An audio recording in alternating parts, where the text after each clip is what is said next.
Assalamu alaikum, my brothers and sisters. Hope you all are doing good.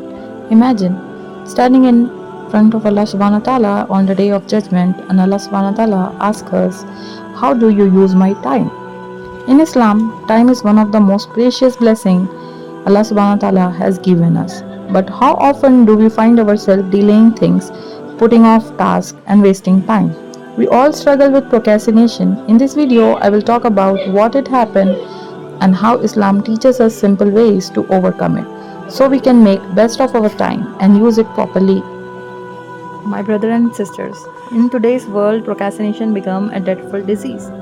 Procrastination is when we delay doing something even though we know it's important. In Islam, time is a precious gift from Allah subhanahu wa ta'ala, and we are accountable for how we use it. There is one popular hadith from Tirmidhi in which Prophet Muhammad sallallahu alaihi wasallam said, "Take advantage of 5 before 5, your youth before your old age, your health before your illness, your wealth before your poverty, your free time before your busy time, and your life before your death." Dear brothers and sisters, let's see what causes procrastination and why we are so procrastinated in today's world. The first reason I would say it's fear of failure. Yes, because we are so much in fear that what if we fail? We are not starting any task because we are afraid we don't do it perfectly. The second reason is laziness. Prophet Muhammad Mustafa sallallahu alaihi wasallam used to make dua to prevent himself from laziness. In one of his dua, he say, "O Allah, I seek refuge in you from worry, grief, incapacity, and laziness." Imagine being a prophet and being a most beloved person of Allah subhanahu wa ta'ala making dua to protect himself from laziness. Then imagine who we are. The third reason is overwhelming.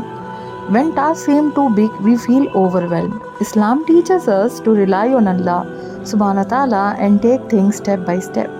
The Prophet Muhammad Mustafa sallallahu alaihi wasallam said, "The most beloved of deeds to Allah are those that are done consistently, even if they are small." The fourth reason is distraction. We often procrastinate because of distraction, like social media or entertainment.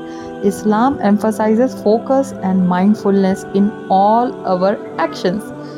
We should remind ourselves that these distractions will waste the precious time Allah has blessed us with. My dear brothers and sisters, let's see how to overcome procrastination with Islamic guidance. The first thing which we are doing since our childhood, that is start with the name of Allah subhanahu wa ta'ala. Whenever you are starting anything, we should start with Bismillah. Always begin any task by saying Bismillah Rahman Rahim in the name of Allah. This helps us remember that our actions are for the sake of Allah and give us barakah, that is blessing, in what we do. Now the second step is make dua for help. This is also we are doing since our childhood. Always ask help from Allah. Ask Allah for help in overcoming procrastination. The Prophet Muhammad Mustafa sallallahu alaihi wasallam taught us to seek Allah's assistance in all matter. Say, "O Allah, grant me the strength and willpower to complete my task on time." My dear brothers and sisters, the third thing which we can do to avoid procrastination is setting clear intentions. Yes, set a clear intention that your work is for good cause, whether it's studying, working, or even household chores. When our intentions are sincere, we are rewarded for our effort in both this world and hereafter. Fourth step is break tasks into small pieces. Divide big tasks into smaller steps. This will make easier for us to avoid the feeling of being overwhelmed. The Prophet Muhammad Mustafa sallallahu alaihi wasallam said, "Do what you are capable of doing," reminding us that Allah does not burden us beyond what we can handle. The fifth thing is stick to a routine. This is the very important thing, as I already mentioned that in today's world we are becoming so inconsistent. Including me, I also become so inconsistent towards my work. In Islam, there is a great value in having discipline and routine. Perform your task daily and consistently. Just like our 5 daily prayers, over time this will help us to be more productive. The sixth thing is avoid distraction. Limit distraction. Just like in a salah, we focus solely on worship. Try to give your task the same focus. Set aside time for social media or entertainment. After you have completed your work, you can go to the entertainment and social media. But try to focus on things which are productive in nature. The seventh thing is remember the importance of time. Always remind yourself that time is a blessing from Allah. The Quran says, by time, indeed, mankind is in loss, except for those who believe and do righteous deed. Do not let procrastination make you lose valuable time. The last and the most important thing is reward yourself and make dua of gratitude.